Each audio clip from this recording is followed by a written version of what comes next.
Hey everyone, welcome to my channel. I am Rajnikant and today's video we're gonna see how to read properties file from different environment. Okay, so ideally we'll face this one while developing project. In some companies they do have dev profile, they do have QA profile, and they do have prod profile. Okay, so how we'll read those property files we're gonna see.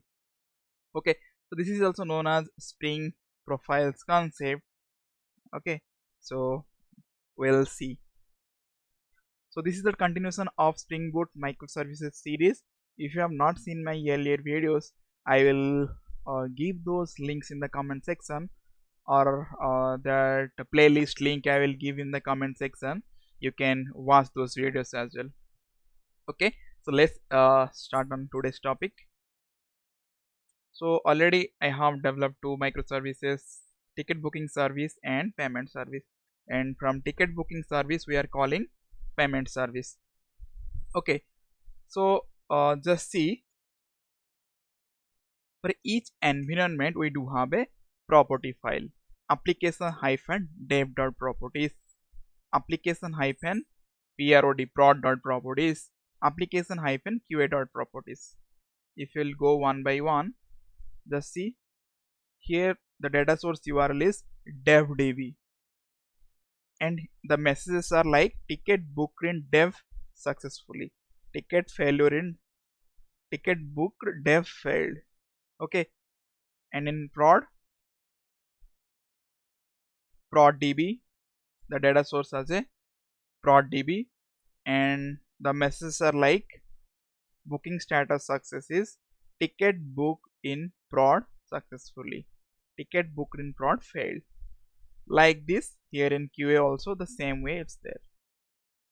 Okay, so while deploying our application we need to specify something, so that while deploying it will read those properties, whatever those properties are there, it will read those properties from an appropriate property file. Okay, so how we'll achieve this one?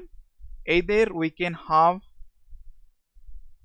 in properties application dot properties spring dot profiles dot active equal to that particular property name, or else we can pass the same thing from VM argument. Okay, so let me show you the ticket controller. If you'll hit this ticket controller, this is the default URL, and if you'll hit this ticket controller, what we'll get? If it is success, we'll get booking status success. If it is failed, booking status failure. So this booking status success is coming from properties file. Okay, so based on the property file the value will be here. If it is dev.properties, then ticket booked in dev successfully will get. If it is qa, ticket booked in qa successfully will get. So that particular environment specific properties file will be loaded by the Spring Boot. Okay, so first we need to specify like this different properties file, and then while deploying our application what we can do, just like this. Let me start for payment service, as we are calling payment service from ticket booking service. Okay, so my payment service done, and while deploying this ticket booking service, because for payment service currently we do not have any environment specific property file, so I am doing in ticket booking service, because ticket booking service we have environment specific property file. How we'll do this one? Just right click over here, run as, and run configurations. So this is coming as payment service, ticket booking service. Take this project, and here in arguments you can pass like this: -d spring dot profiles dot active. So whatever that property file you want, if it is dev, then here this dev. Okay, epic pan. Okay, so if it is dev,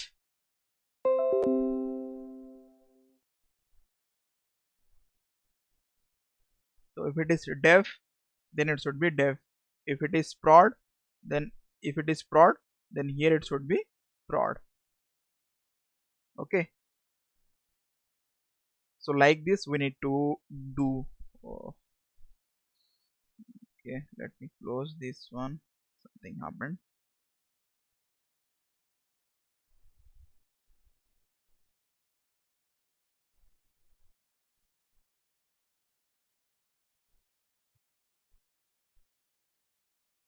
Hold a second.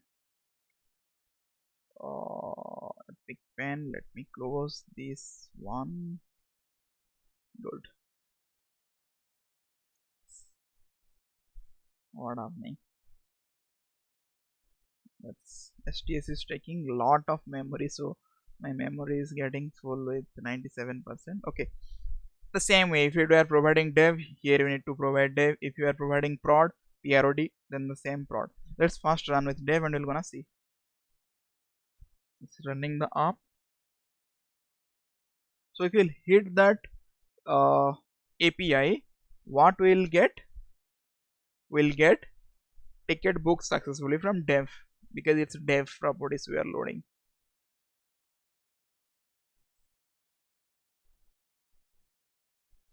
Okay, just see, the following one profiles is active. The dev profile is active now. Okay, now let's hit from this URL I told, localhost 8081. This is the ticket booking service URL, and let me book a ticket. It's loading. Let's see. Ticket booked in dev successfully. That's it, from dev it's coming. Now let's deploy for QA and we're gonna see. Okay, so let me stop this ticket booking service. Okay, I'll run it in QA or prod. Okay, so let's run this one. Run as run configurations. Ideally this run configurations currently we are doing in STS, so we are providing here, but while actual deployment we need to pass this VM arguments from command line while deploying. So here we'll pass, what will pass, let's have QA and apply and run. Now if we'll hit, we'll see QA. The message will come from QA. Just see here it's coming. Active profile is QA. Okay, it's loaded. Good. Let's see. Currently it's dev, right? Now let's hit. It's getting from QA. Let's see. Ticket booked in QA successfully. Now let's move. We'll change to prod, and we're gonna see. The application got stopped and run configuration.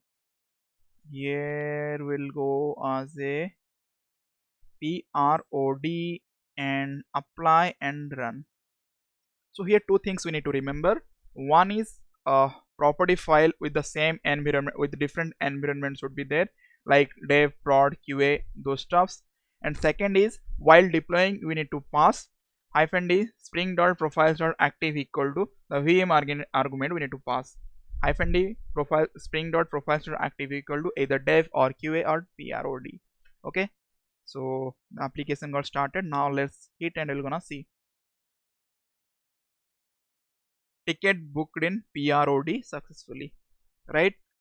Hope you got it. That sorry, how that Spring Profiles works in Spring Boot, and how to load properties from an environment specific properties file.